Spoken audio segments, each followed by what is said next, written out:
आज की इस फास्ट पेस दुनिया में हम सब एक ऐसी रेस भाग रहे हैं जिसका कोई एंड नहीं है।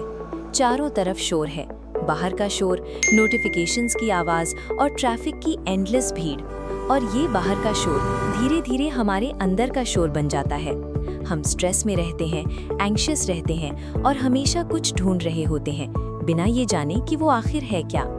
पर इस पूरे नॉइज़ और कंफ्यूजन के बीच अगर हम रुक कर सोचें तो एक इंसान के पास सबसे बड़ी ताकत क्या हो सकती है? इसका जवाब साइलेंस में छुपा है। साइलेंस हमें उस इनर स्ट्रेंथ तक ले जाती है जहां हम डिस्ट्रैक्शंस को पॉज करके उस डीप पीस को इनवाइट करते हैं जो हर सिचुएशन में स्टेबल रहती है।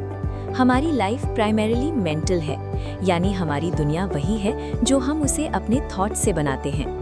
जब हम डरते हैं, कंप्लेन करते हैं या नेगेटिव सोचते हैं तो हम एक्चुअली अपनी उन्हीं प्रॉब्लम्स को बड़ा कर देते हैं। फियर और वरी हमारी एनर्जी को कॉन्ट्रैक्ट करते हैं, हमें अंदर से सिकोड़ देते हैं। लेकिन जब हम हैप्पी और होपफुल होते हैं तो हमारा सोल एक्सपैंड करता है, हम ओपन अप होते हैं और हमारी एनर्जी इजीली फ्लो करती है। जो हमारा डायरेक्शन ऑफ माइंड होता है वही हमारा फ्यूचर डिसाइड करता है। We attract what we are like. इसीलिए बाहर की सिचुएशंस को चेंज करने से पहले हमें अपने अंदर के थॉट प्रोसेस को समझना और बदलना होगा।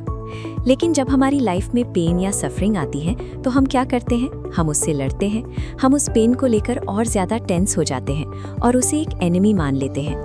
पेन असल में एक रेजिस्टेंस है। जब नेचुरल बैलेंस और हमारी रिजिड टेंशन टकराते हैं वही टर्बुलेंस सफरिंग है।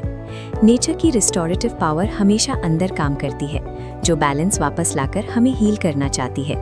पर जब हम डर के मारे पैनिक करते हैं और कंट्रैक्ट होते हैं तो हम उस हीलिंग पावर को अपना काम करने से रोकते हैं। हमारी टेंशन उस प्रोसेस को ब्लॉक करती है और सफरिंग और बढ़ जाती है। अगर हम डर छोड़ दें और उस पावर को फ्लो होने दें तो रिकवरी नेचुरली होती है। हमें सिर्फ रेजिस्टेंस सरेंडर करना है। तो इस एंजाइटी और सफरिंग से बाहर आने का प्रैक्टिकल रास्ता क्या है? रास्ता है अपने अंदर का सेंटर ढूंढना, एक इनवर्ड सेंटर जो हमेशा शांत और अनडिस्टर्ब्ड रहता है, चाहे बाहर सिचुएशंस का कितना भी बड़ा तूफान क्यों ना हो। इसे ढूंढने के लिए हमें अपनी लाइफ में दिन में कुछ वक्त बिल्कुल शांत बैठने की आदत डालनी होगी। इस साइलेंस में हमें कुछ करना नहीं है, कोई जोर नहीं लगाना, कोई स्ट्रॉन्ग विल पावर यूज नहीं करनी। हमें बस एक फ्लावर की तरह ओपन और रिसेप्टिव होना है। कंट्रोल करने की जिद छोड़ दीजिए, जस्ट लेट गो और उस इंटरनल एजिटेशन को धीरे धीरे खुद ही खत्म होने दें। नेचर कभी जल्दी में नहीं होती। एक छोटा सा बीज एक विशाल पेड़ बनने में अपना पूरा वक्त लेता है। हमारी प्रोग्रेस भी बिल्कुल ऐसी ही मेजर्ड और ग्रेजुअल है। फिर हम क्यों इतनी जल्दी में रहते हैं? हम फ्यूचर की एंजाइटी में क्यों जीते हैं? हमें इस इटर्नल नाउ में जीना सीखना होगा। जो वक्त अभी है, यही प्रेजेंट मोमेंट हमारी एक लौती रियलिटी है। अपने दिन के किसी भी हिस्से में जब भी आपको प्रेशर या टेंशन फील हो तो बस कुछ पल के लिए ठहर जाएं।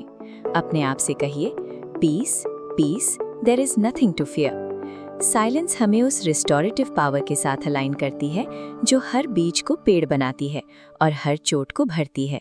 इसे ट्रस्ट कीजिए और आप देखेंगे कि लाइफ की मुश्किलें कैसे नेचुरली रिजॉल्व होना शुरू हो जाती हैं।